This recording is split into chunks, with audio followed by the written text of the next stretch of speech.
Hey, this is Sandy with our Wee Tennessee Homestead. I just wanted to take an opportunity to show you my newest yard sale find. I want to tell you guys, if you're looking for canning equipment, check yard sales. Thrift stores not so much, because a lot of times they'll misplace pieces and stuff, but yard sales, estate sales are great places. So let me go ahead and get this turned around. This is my new to me Presto canner. It's a 21 quart Presto. The date that's stamped on the rim, in fact, you can see it right here. 21 stands for 21 quart. This is a Presto 46, I think that's a 46. 46th week of the year. The 71 is for 1971. This canner was built in 1971. I got it from a yard sale. Paid $20 for it, which is amazing. I was wanting to get another one that had the pressure gauge, because my two Miros do not have a pressure gauge. I do have another Presto with one, but you got to understand, when I can. I don't just do 2 or 3 jars of something. Right now I've got 7 quarts of chicken vegetable soup in there. I'm getting, this is chicken that's been cooked in the electric roaster for a couple days with a really rich sauce. We've been eating out of it, making different dishes out of it, but this is what's left. So I'm canning the rest of this. I did this not long ago too. If you get good deals on things like these, were chicken legs. I got 30 pounds of chicken legs, and I cooked them down. You don't want to pressure can the chicken with the bone in it. I've done that before. It just mushes. It's not a good experience. So I cooked the chicken down in the electric roaster overnight. Got all the meat off the bone. I strained the broth with a wire strainer to get any bone and stuff out. And then I put everything back in the electric roaster to cook down a little bit more, because I wasn't in a position to can it. And so like I said, we've been eating out of it. I had two roasters going. I had 15 pounds in each roaster. Filled it up with water because I wanted extra broth. And so now I'm in the process of canning what we haven't eaten over the last few days. But so watch for your sales. A lot of times you can get chicken leg quarters in those 10-pound bags or 5-pound bags, really cheap. The one store by us, Food City, they have in their 5 for $19.99, their pick 5 for $19.99, they have 5-pound bags of chicken leg quarters, so you can get them pretty cheap. So anyway, watch for your sales. But back to the canner I got at the yard sale. Sorry, it's like almost 2 o'clock in the morning, and we've got to get up at 6. I still have an hour and 15 minutes on this canner. I haven't even started the other one. So this canner here, it hadn't been taken really good care of the last time it was used. To me, it looks like it was put away wet. So I did have to take a Brillo pad to the inside and get it all cleaned out and smoothed out. There was calcifications on the inside and some pitting and stuff. The seal on it, amazingly, was pretty darn good. It had a pretty recent automatic pressure valve, which is that little thing in the center right there.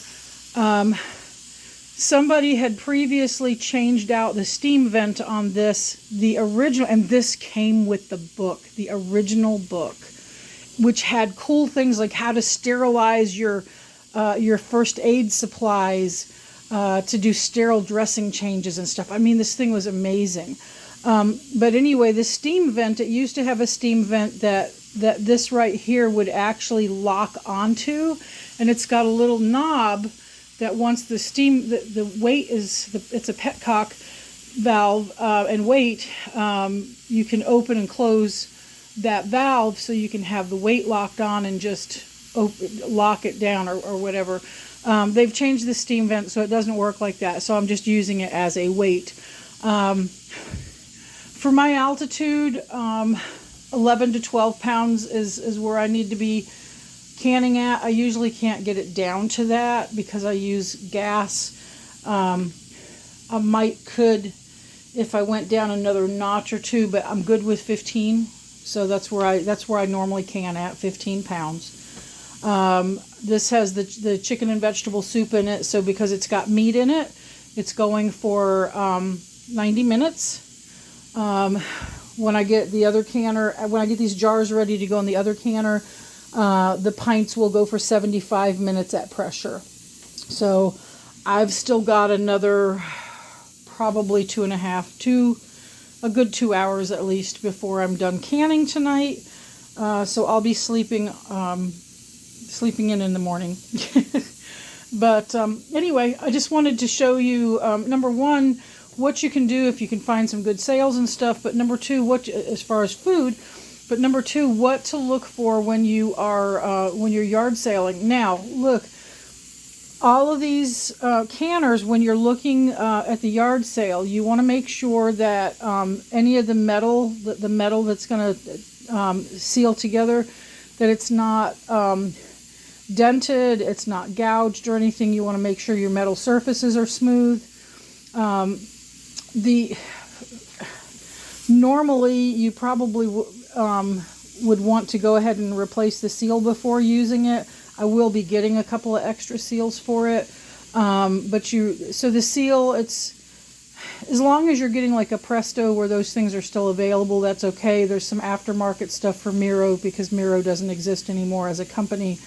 But look at your handles, look at the surfaces that contact one another, look at your steam vent, look at your pressure relief valves, and just make sure that there's no damage to it that would make it unsafe, because the last thing you want to do is start to can with something and have it be unsafe. But anyway, these deals are out there. Estate sales are really good places. You can even contact estate sale companies that come in and run estate sales, and get on their lists for certain types of items, so you can be notified.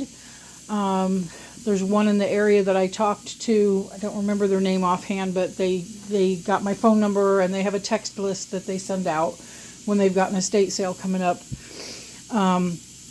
So anyway, let me get this turned around.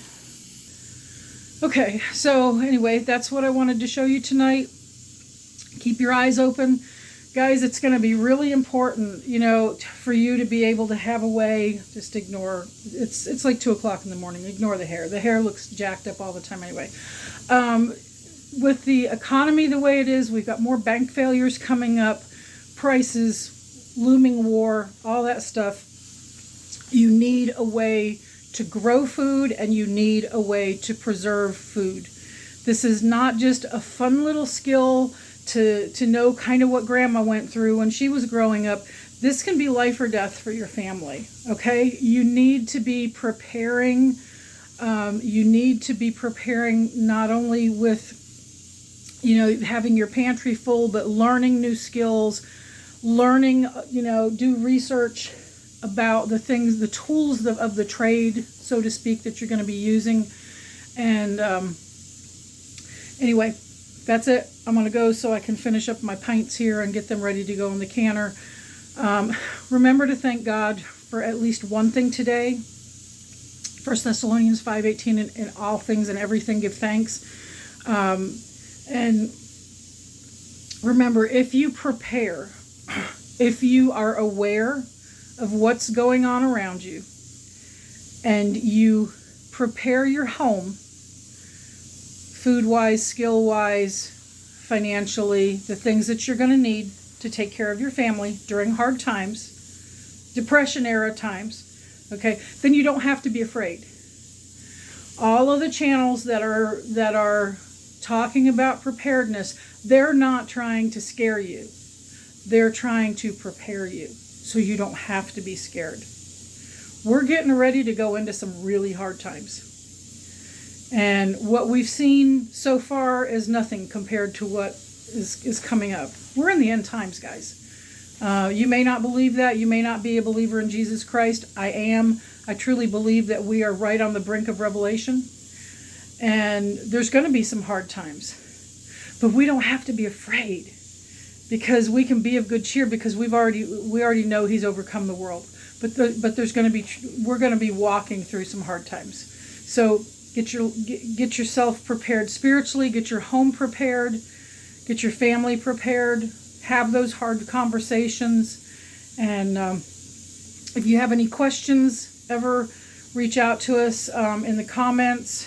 And anyway, you have a blessed night. Talk to you later. Please hit the like and subscribe, share. Thanks so much. Bye-bye.